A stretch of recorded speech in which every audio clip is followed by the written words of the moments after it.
The Victorians invented the modern world. They also photographed their dead children as keepsakes, fed babies opium to keep them quiet, and turned public executions into family picnic outings. History class gave you the steam engines and the empire. They left out the part where arsenic was in the wallpaper, human fat was sold as medicine, and children crawled through chimneys until their lungs gave out. Today, you are hearing 20 banned facts that never made it into the textbooks. Stories so disturbing they were buried on purpose. Grab your tea and come with me. The real Victorian era starts now. Number 1. The corpse in the family photo. In the Victorian era, photography was expensive and rare. Most families could only afford one portrait in their entire lives. So when a child died, which happened constantly, parents did something that sounds insane today. They propped the body up, painted the eyelids to look open, and posed the corpse alongside living relatives. Sometimes they used metal stands hidden behind curtains to keep the dead child upright. The photographer would tell everyone to hold still, and for 30 seconds, a grieving mother would sit beside her dead son, smiling for the camera. These photos hung in parlors across England. Visitors admired them without knowing which figure in the frame was no longer breathing. To this day, collectors find these images in estate sales, and most people cannot tell which subject is alive and which is not. Number 2. The green wallpaper that killed thousands. Victorian homes loved a particular shade of green called Scheele's green.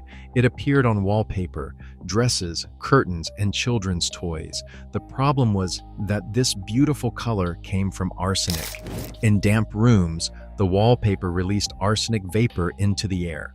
Entire families developed mysterious illnesses, and children often died in their sleep.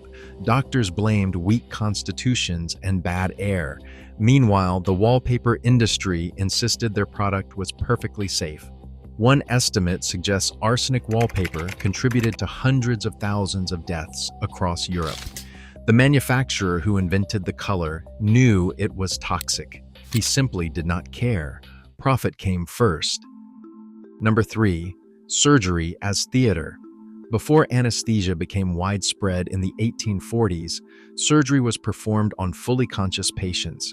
Surgeons prided themselves on speed because the faster you cut, the less time the patient spent screaming. Crowds of medical students packed operating theaters to watch. The most famous surgeon, Robert Liston, once amputated a leg in under 3 minutes. In his rush, he accidentally cut off his assistant's fingers and slashed a spectator's coat. The patient died of infection. The assistant died of infection. The spectator died of shock, believing he had been stabbed. It remains the only surgery in history with a 300% mortality rate. Liston considered it a successful demonstration of speed. Number 4. Mourning as an industry. When Prince Albert died in 1861, Queen Victoria wore black for the remaining 40 years of her life. She turned grief into fashion. Suddenly, elaborate mourning rituals became mandatory for respectable families. Widows wore black crepe for a minimum of 2 years. They commissioned jewelry made from the hair of the deceased, woven into bracelets and lockets. Specialized shops sold mourning stationery, mourning fans, and mourning parasols. Professional mourners attended funerals for pay, weeping on command. The death industry generated enormous profits. Families bankrupted themselves trying to grieve properly. The message was clear. Even your sorrow had to meet Victorian standards of respectability. Number 5. Medicine from human corpses. Victorian pharmacies sold remedies that would make a cannibal pause. Mummy powder, ground from actual Egyptian mummies, was prescribed for bruises and stomach ailments. Human fat, harvested from executed criminals, was rubbed on joints for pain relief.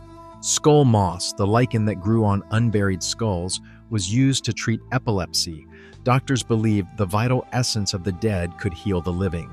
Executioners ran side businesses selling body parts to apothecaries. The wealthy paid premium prices for fresh specimens. This was not folk medicine practiced in shadows.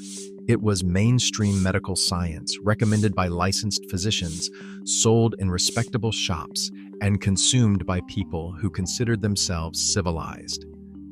Number 6. The children sent up chimneys. In the early Victorian era, master sweeps purchased children as young as 4 years old from desperate families. These boys climbed inside narrow chimneys, sometimes only 9 inches wide, scraping soot with their elbows and knees. Their skin blistered, bled, and eventually hardened into permanent calluses. Many suffocated when chimneys collapsed. Others developed chimney sweeps cancer, a disease so specific to this trade that it has its own name. Masters lit small fires beneath slow climbers to encourage speed. When a child grew too large for the narrowest flues, usually around age 10, they were discarded. Laws banning the practice passed in 1840, but enforcement remained weak for decades. Cheap labor mattered more than small lives. Number 7. The match girls and their rotting jaws. In the 1880s, young women and girls worked 14-hour shifts at match factories, dipping wooden sticks into white phosphorus.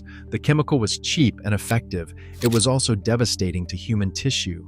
Workers developed a condition called phossy jaw.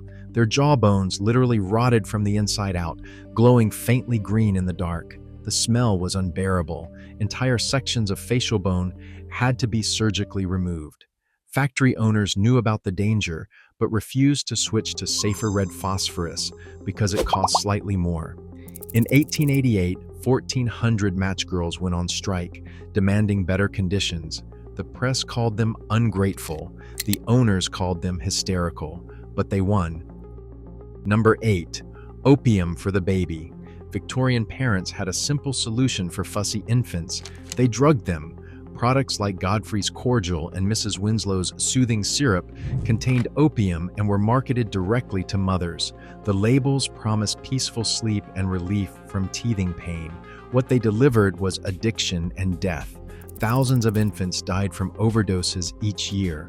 Working mothers left children with minders who administered extra doses to keep them quiet. Some babies never woke up. Others survived, but developed lifelong dependencies before they could walk. The government knew. Doctors knew. Newspapers reported the death tolls, but the syrups remained legal and popular for decades because quiet children were more convenient than living ones. Number 9. Humans displayed in cages. The Victorian fascination with the exotic produced one of history's cruelest entertainments, human zoos. People from Africa, Asia, and indigenous communities were brought to England and displayed like animals.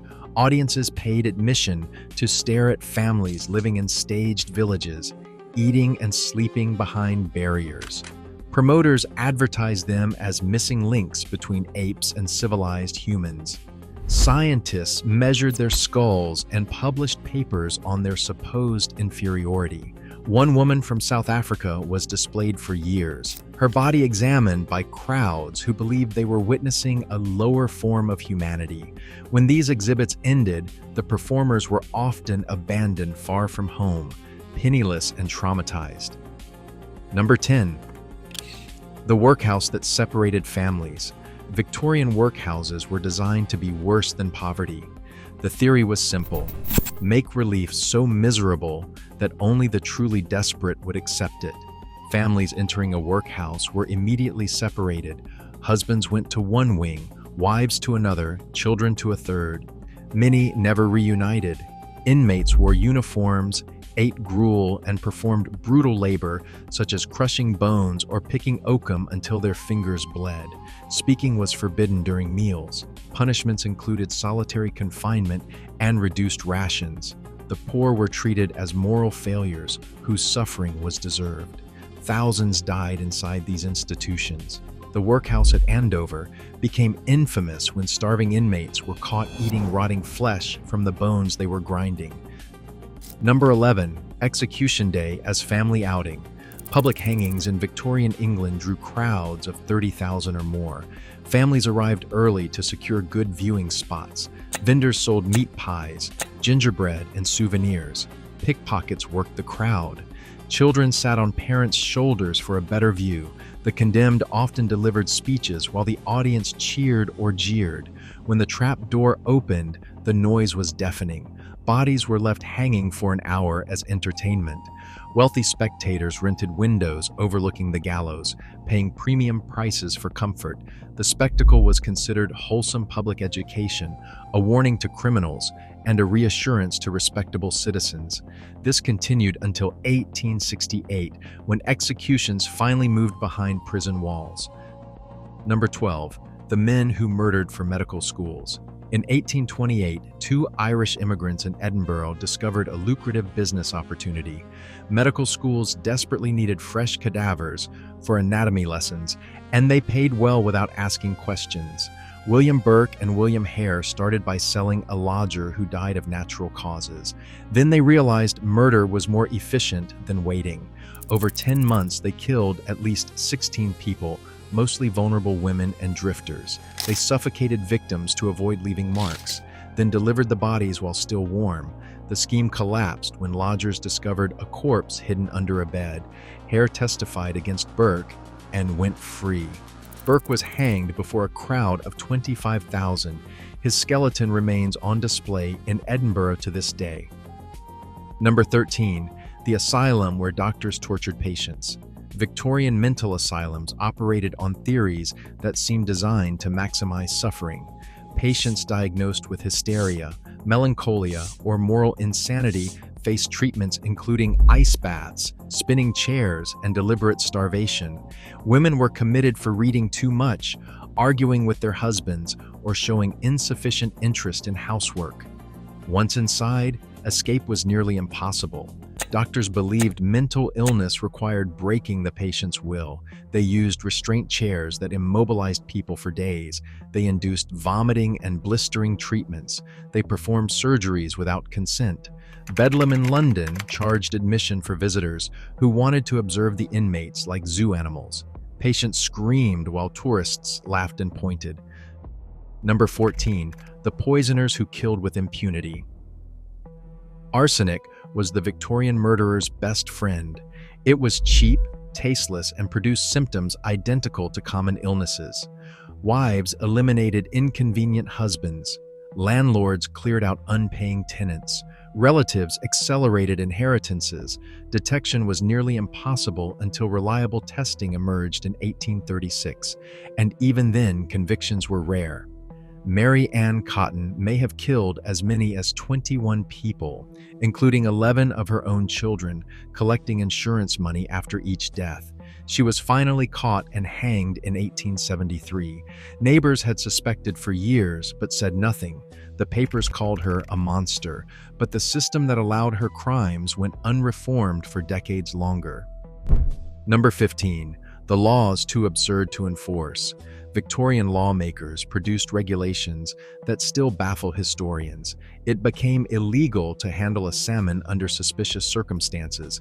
Members of Parliament were technically forbidden from dying inside the Palace of Westminster, supposedly to avoid the expense of a state funeral. Wearing armor in Parliament carried penalties. A man could legally beat his wife with a stick no thicker than his thumb. Most of these laws were never enforced, but they were never repealed either. Some remain technically valid today, forgotten relics of an era that combined rigid morality with spectacular absurdity. The Victorians loved rules, they just preferred that the rules applied to other people.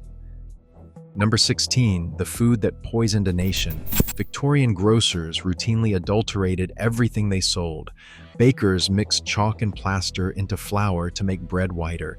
Confectioners colored candy with lead and copper compounds. Brewers added strychnine to beer for bitterness. Milk was diluted with water from contaminated wells, then whitened with chalk dust. Tea leaves were recycled, dried, and resold after being swept from cafe floors. One investigation found that green tea was often colored with poisonous copper arsenite. Butchers sold meat from diseased animals, sometimes weeks old, disguised with chemicals that masked the smell of rot. The poor had no choice but to eat what they could afford. The wealthy simply bought better poison. Number 17. Fashion designed to kill, Victorian women often wore clothing that functioned as slow-motion death traps. Crinoline skirts, those wide hooped frames, caught fire with terrifying regularity. Standing too close to a fireplace or a candle sent flames racing up yards of fabric, and thousands of women burned to death in their own parlors. Corsets compressed organs and cracked ribs, causing breathing problems and digestive failure. Green dresses contained the same arsenic that poisoned wallpaper, absorbing through the skin during long balls.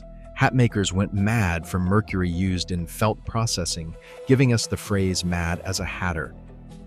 Beauty standards demanded pale skin, so women applied face cream containing lead and arsenic.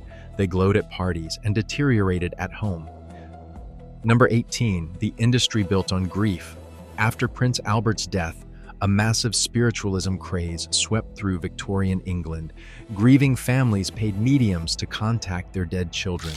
Seances became respectable entertainment. Spirit photographers claimed to capture ghosts on film, charging premium prices for images showing translucent figures hovering beside the living.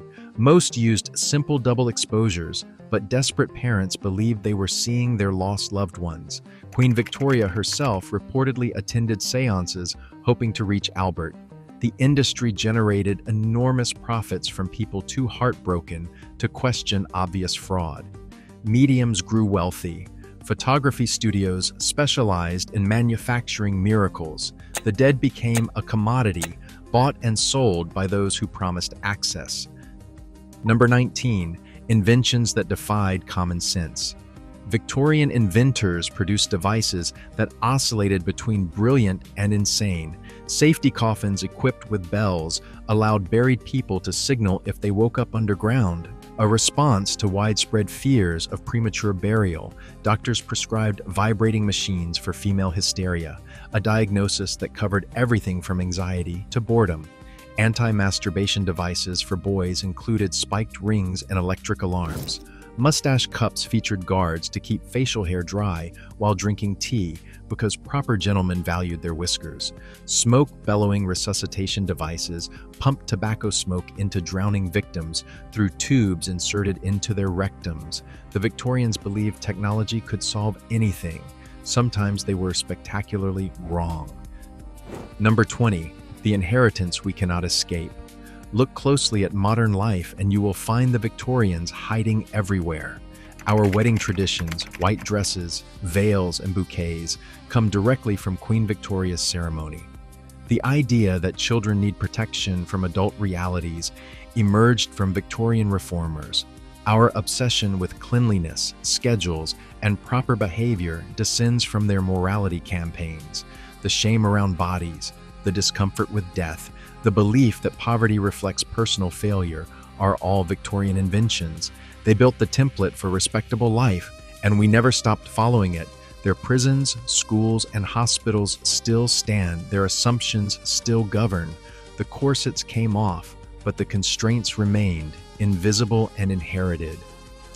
In the end, the Victorian era never really closed. It just changed clothes. The factories moved overseas and the exploitation continued. The asylums got new names and slightly gentler treatments. The freak shows migrated to reality television. Death photography became Instagram memorial pages. We still drug children to keep them manageable, just with different compounds. We still sell miracle cures that harm more than help. We still build systems designed to punish poverty while protecting wealth. The top hats disappeared, but the hierarchies remained intact. If you stuck with me through all 20 facts, you already see it. The past is not behind us. It is underneath us. Tell me which fact disturbed you the most. Drop it in the comments, hit subscribe, ring the bell, and come back next week. Because history never stops delivering surprises. The Victorians have more secrets left to tell.